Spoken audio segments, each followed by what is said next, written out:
दोस्तों 13 मई को प्रधानमंत्री नरेंद्र मोदी ने अपने संसदीय क्षेत्र वाराणसी में अपना शक्ति प्रदर्शन किया था। उस शक्ति प्रदर्शन की तस्वीरें उस वक्त भी मैंने दिखाई थी और अभी पिछली वीडियो में भी मैंने आपको दिखाया था। जैसे प्रियंका गांधी और डिंपल यादव जब वहां पर पहुंची तो शक्ति प्रदर्शन जो अपनी पार्टी शासित राज्यों के मुख्यमंत्रियों के साथ, अपने कैबिनेट मंत्रियों के साथ, अपने सहयोगी दलों के अध्यक्षों के साथ जो मोदी जी ने वहां पर दिखाया था, उसे किस तरह से फ्लॉप कर दिया प्रियंका गांधी और डिंपल यादव के एक रोड शो ने। लेकिन खबर सिर्फ इतनी भर नहीं है। जैसे ही वो रोड शो हुआ उसके बाद बीजेपी के खासम खास साथी और नए नवेले साथी बिहार वाले यानी कि जनता दल यूनाइटेड ने बगावत का झंडा बुलंद कर दिया है। खासकर वाराणसी सीट के लिए एक बहुत बुरी खबर बीजेपी के लिए सामने आई है, क्योंकि यहां एनडीए में फूट पड़ गई है। जी हां, जेडीयू की एक बड़ी नेता और नीतीश कुमार की खासम खास एक बड़ी नेता ने ऐलान कर दिया है कि किसी भी कीमत पर बीजेपी या एनडीए के प्रत्याशी को मत जिताइए। जिताना है तो इंडिया गठबंधन को जिताइए। क्या कुछ कहा है, क्या हुआ है जिसने पटना से लेकर लखनऊ और लखनऊ से लेकर दिल्ली तक हड़कंप मचा दिया है, आज मैं अपनी इस वीडियो में आपको दिखाने जा रहा हूं। नमस्कार, मैं हूं प्रज्वल गौतम और आप देख रहे हैं टाइम्स एक्सप्रेस। आपको पता ही है, वाराणसी में 13 मई को पहुंचे थे प्रधानमंत्री, नामांकन किया और उसके बाद उन्होंने रोड शो किया। रोड शो नहीं था, हर कोई जानता, वो एक ताकत दिखाई जा रही थी, शक्ति प्रदर्शन किया जा रहा था, क्योंकि तब तक 3 से 4 तकरीबन वोटिंग फेज निकल चुके थे और ये चाहते थे कि बेहतरीन तरीके से कैसे भी करके इस पूरे मामले को ऐसा दिखाया जाए कि मोदी पर कोई फर्क नहीं पड़ रहा।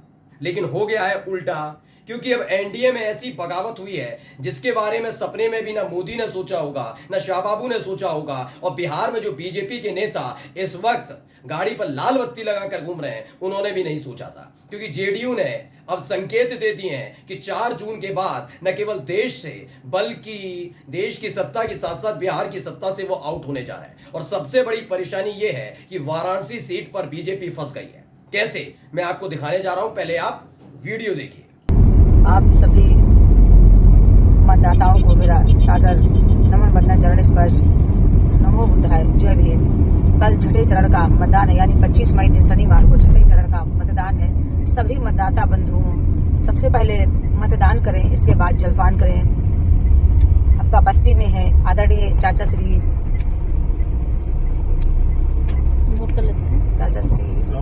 राम प्रसाद चौधरी जी को आप सभी वोट करें संविधान को बचाने के लिए, अपने राष्ट्र को बचाने के लिए। तो अम्बेडकर नगर में आदरणीय बड़े भाई लालजी वर्मा जी को सपोर्ट करें। प्रतापगढ़ में एसपी सिंह पटेल जी को आप लोग जिताएं।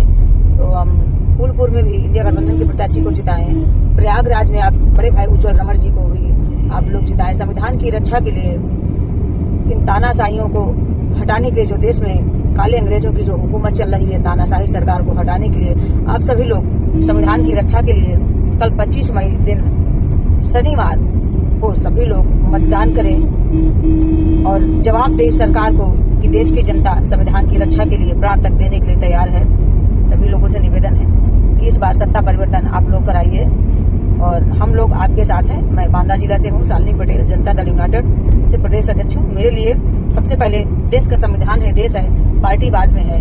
धन्यवाद। ये छठे चरण के मतदान के लिए अपील की गई और ये कोई नेता कांग्रेस पार्टी की, समाजवादी पार्टी की या किसी और की दल की नहीं है। 25 तारीख को जिन 58 सीटों पर वोटिंग हुई उनमें उत्तर प्रदेश की सीटें भी शामिल थीं और उन उत्तर प्रदेश की सीटों के लिए सीधे नीतीश कुमार की पार्टी की नेता यानी जेडीयू की नेता और नीतीश कुमार की खासम खास शालिनी सिंह ने ऐलान किया कि भाई मेरा निवेदन है कि ज्यादा से ज्यादा इंडिया गठबंधन के प्रत्याशियों को जिताइए। उन्होंने सिर्फ इंडिया गठबंधन के प्रत्याशियों का ऐलान किया कि ये लोग हैं, इनके पक्ष में वोट डालिए, और इसी ने वाराणसी सीट पर बीजेपी को फंसा दिया है। कहा जाता है कि नीतीश कुमार की पार्टी जेडीयू का वैसे तो भी उत्तर प्रदेश में कोई खास अस्तित्व तो नहीं है, लेकिन कुछ एक सीटें हैं जहां पर उनके समाज के, उनकी पार्टी के समर्थक हैं, जिसमें से एक वाराणसी सीट भी आती है। इसलिए जब जब वाराणसी सीट का जिक्र होता है, मोदी जी को जेडीयू की याद जरूर आती है। इसलिए खास तौर पर नीतीश कुमार को बुलाया गया था कि आप आइए, हमारे रोड शो में शामिल होइएगा, आप हमारे साथ होंगे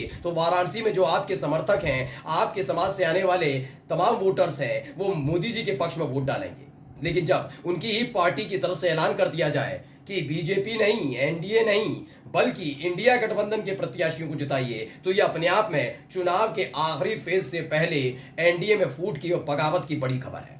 खबर में पढ़कर बता रहा हूं, एबीपी न्यूज ने खबर छापी, क्या लिखा? वोटिंग से पहले एनडीए में फूट, बीजेपी के सहयोगी दल ने की सपा प्रत्याशी को जिताने की अपील। वैसे जो अपील की गई ये 25 तारीख से पहले की गई थी। दरअसल क्या था कि 25 तारीख को कई सीटों पर, जैसे अंबेडकर नगर है, कई जगह पर वोटिंग हो रही थी। इन सीटों में सबसे महत्वपूर्ण बात यह थी कि जेडीयू की शालिनी सिंह सामने आई और उन्होंने वोट की। और ये कब हुआ? जब 25 तारीख को ही प्रियंका गांधी और तो और डिंपल यादव दोनों वाराणसी में थे, यानी बनारस में थे, मोदी के संसदीय क्षेत्र में थे। और मोदी देख रहे थे खास तौर पर कि जब वो 13 मई को गए थे तब इतनी भीड़ क्यों नहीं थी। बाहर से लोग बुलाने पड़ रहे थे कि आइए आइए। मैंने आपको पहले भी बताया, उस वक्त भी 13 तारीख को भी बताया था और फिर बता रहा हूं, 10 लाख लोग जुटने की अपील की जा रही थी और उम्मीद की जा रही थी कि मोदी के रोड शो में 10 लाख लोग जुटेंगे, जिसमें से तैयारी की गई थी कि ज्यादातर बाहर से लोग लाए जाएंगे। बाहर से भी लोग ज्यादा आ नहीं पाए, 5 लाख लोग जुटे।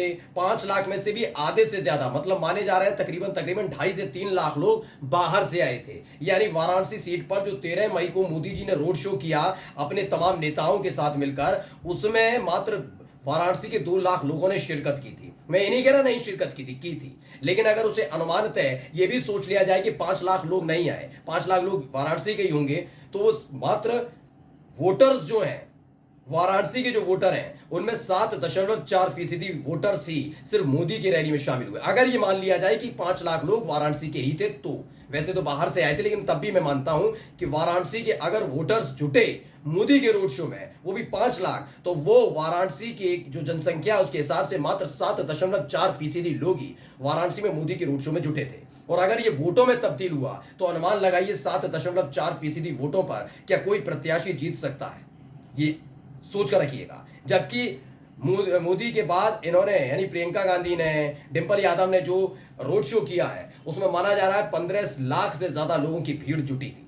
ये अपने आप लगाइए आंकलन कितना बड़ा हो जाता है। यानी जो मोदी की रैली में आए होंगे वो प्रियंका गांधी डिंपल यादव की रैली में तो नहीं आ रहे होंगे। यानी उनकी तरफ से देखिए कि तकरीबन 22 से 23% भीड़, मतलब जनसंख्या जो वाराणसी की है, वो तकरीबन 23% लोग डिंपल यादव और प्रियंका गांधी के रोड शो में आते हैं। और इन सब के बीच जेडीयू के नेता क्या शालिनी सिंह का ये बयान देना कि सब आइए जुटिए, तभी जब ये रोड शो चल रहा है प्रियंका गांधी और डिंपल यादव को, उसी वक्त क्या कहा गया पढ़कर मैं बता देता हूं थोड़ा सा। इसमें बताया लोकसभा के 6 चरण में उत्तर प्रदेश की 14 सीटों पर वोटिंग होनी थी, उससे पहले का था ये।